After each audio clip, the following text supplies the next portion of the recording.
চিংড়ি মাছ কিনে আমার ছেলের বাবা যেভাবে ঠকছে আমি আর চাই না আর কেউ ঠকুক। আসসালামু আলাইকুম, কেমন আছেন আপনারা সবাই? আজকে আমার ছেলের বাবা আমাদের জন্য মানে ঈদের জন্য আর কি বাইপাল আড়ত থাইকা 2 কেজি চিংড়ি মাছ নিয়ে আসছে। চিংড়ি মাছটা দেখে আমি অনেক খুশি হয়েছিলাম যে বেশ বড় বড় চিংড়ি মাছগুলো। আগে পরে সবসময় চিংড়ি মাছ নিয়ে আসে অনেক বড় বড়, কিন্তু এবারে চিংড়ি মাছের ঠ্যাংগুলো অনেক বেশি বড়, সেই জন্য আমার কাছে খুবই ভালো লাগছে।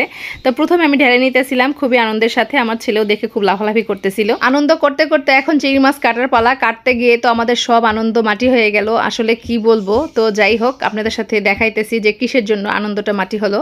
তো চিংড়ি মাছটা যখন আমি বাছতেছিলাম তখন মনে হলো যে চিংড়ি মাছটা একটু ওজন বেশি বেশি লাগতেছিল, এত ভারী ভারী লাগতেছিল। তখন আমি ভাবলাম যে দেখি তো এর ভিতরে নাকি জেল পাওয়া যায়।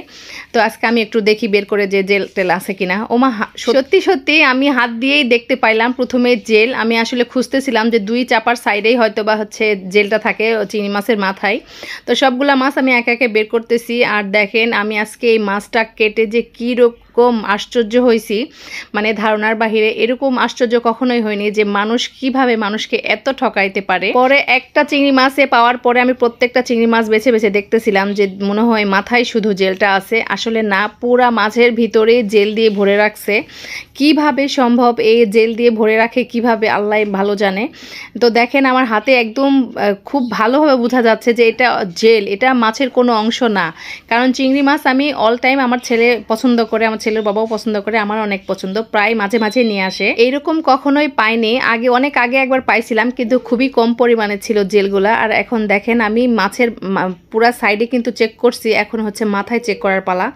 মাথার চামড়াটা আমি খেয়াল করিনি পুরোপুরি, তো এখন একটু চামড়াটা উঠায় দেখলাম মাথার চামড়ার মাথার যে মজক থাকে ভিতরে, ওর ভিতরে পুরাটাই জেলে ভরা। দেখেন একটা মাছের ভিতরে কতগুলা জেল। এখানে আমার ছেলের বাবা 2 কেজি মাছ আনছে, কাটার পরে কতটুকু থাকবে জানি না, কিন্তু কাটার পরে কিন্তু জিনিসটা ওজন কমে, মুরগি হোক মাংস হোক যেটাই হোক, কোটার পরে কিন্তু একটু জিনিসটা কমে যায়। কিন্তু আজকে চিংড়ি মাছটাতে আমি কতগুলা জেল পাবো আল্লাহ জানে। প্রত্যেকটা মাছের ভিতরে ভিতরে জেল, আপনারা একটু খেয়াল করে দেখেন প্রত্যেকটা মাছের মাথার ভিতরে কি পরিমাণে জেল দিয়ে রাখছে।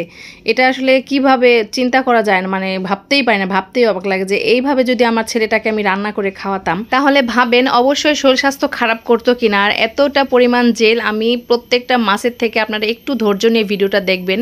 একটা মাছও কিন্তু এখানে 8-9-10 পিসের মতো, মনে হয় 9 পিস মাছ আছে এখানে।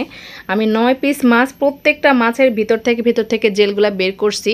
আর একটু ধৈর্য নিয়ে দেখবেন প্রত্যেকটা মাছের থেকে কিন্তু আমি জেলগুলা বের করছি। আর এখানে আমি 250 গ্রাম জেল পাইছি, ঠিক আছে। ভিডিওটা 2 দিন আগে আমি করছি, আজকে আপনাদের সাথে আমি শেয়ার করতেছিলাম। আসলে ভিডিও করে রাখছিলাম শুধুমাত্র আপনাদের সাথে শেয়ার করার জন্য যে আপনারা চিংড়ি মাছ অবশ্যই বাজারে যখন কিনতে যাবেন অবশ্যই বড় বড় জিনিস কিন্তু সবাই কম বেশি পছন্দ করে। চিংড়ি মাছ এগুলো খাইতে যেরকমই লাগুক, দেখতে কিন্তু অনেক সুন্দর লাগে, সেজন্য কিন্তু অনেকে কিনে। আর দেখেন কিভাবে মাথার মধ্যে মনে হয় কিভাবে ঢুকাইছে, ওদের যে কি বুদ্ধি। এটা সাভার বাইপাইল আড়ত থেকে আমার ছেলে বাবা নিয়ে আসছে। যারাই সাভার বাইপাইলে আড়তে যাবেন অবশ্যই দেখে শুনে চেক করে নেবেন। এই দেখেন শুধু মাথা এবং মাথার যে খুলি থাকে তার ভিতর থেকে আমি এতগুলো জেল বের করছি। এখন মাছ পুরোটা আমি চামড়া ছিলে নিব, যেহেতু আমি এত বড় একটা মাছের মাথার মধ্যে পাইছি। দেখি মাছের ভিতরেও আছে কিনা, চেক করতে গিয়ে দেখি দেখেন মাছের ভিতরে পর্যন্ত মানে পুরা মাছে ওরা জেল দিয়ে ভরে রাখছে। এখানে আমি আর কি নিব, মাছটা আমার দেখে মনটা এত খারাপ হয়েছে। মাছটা দেখে যতটা খুশি হয়েছিলাম মাছটা কাটার পরে ঠিক ততটাই কষ্ট পাইছি। আর আমার ছেলের বাবার সাথে অনেক মানে আমি রাগারাগি করতেছিলাম যে কি মাছ নিয়ে আসছো, একটু দেখে নিয়ে আসবা না। আসলে ও বলতেছিল যে মাছের কি ভিতরে দেখা যায়, আসলেই তো মাছের কি ভিতরে দেখে দেখে কি মাছ আনা সম্ভব। তারপরেও আপনাদের কাছে অনুরোধ করতেছি অবশ্যই বাজারে গেলে এসব জিনিস কিনতে গেলে একটু দেখে শুনে কিনবেন, যেন পরে পস্তাতে না হয়। এই বড় বড় মাছগুলার কিন্তু দাম কম বেশি সবাই জানে, অনেক বেশি দাম হয়। আর দেখেন এখানে আমি 250 গ্রাম জেল পাইছি। আর 2 কেজি মাছের মধ্যে এখানে আমি আধা কেজিরও কম মাছ পাইছি। আর সব তো ময়লা ফেলে দিছি। আর এখানে ঠ্যাং রাখছি আর মাথাটা আলাদা করে রাখছি। এখন আপনারাই বলেন, এখন আমরা সাধারণ মানুষরা কোথায় যাব, কার কাছে গেলে সঠিক বিচার পাবো? আপনারাই বলেন। আর ভিডিওটা বেশি বেশি শেয়ার করবেন যেন এইসব ব্যবসায়ীরা এরকম প্রতারণা আমাদের সাথে করতে না পারে। তো সবাই ভালো থাকবেন। আপনাদের মাঝে ভিডিওটা শেয়ার করলাম এই কারণে যেন আপনারাও সচেতন হন। সবাই ভালো থাকবেন, সুস্থ থাকবেন। ভিডিওটা ভালো লাগলে শেয়ার করবেন। আল্লাহ হাফেজ।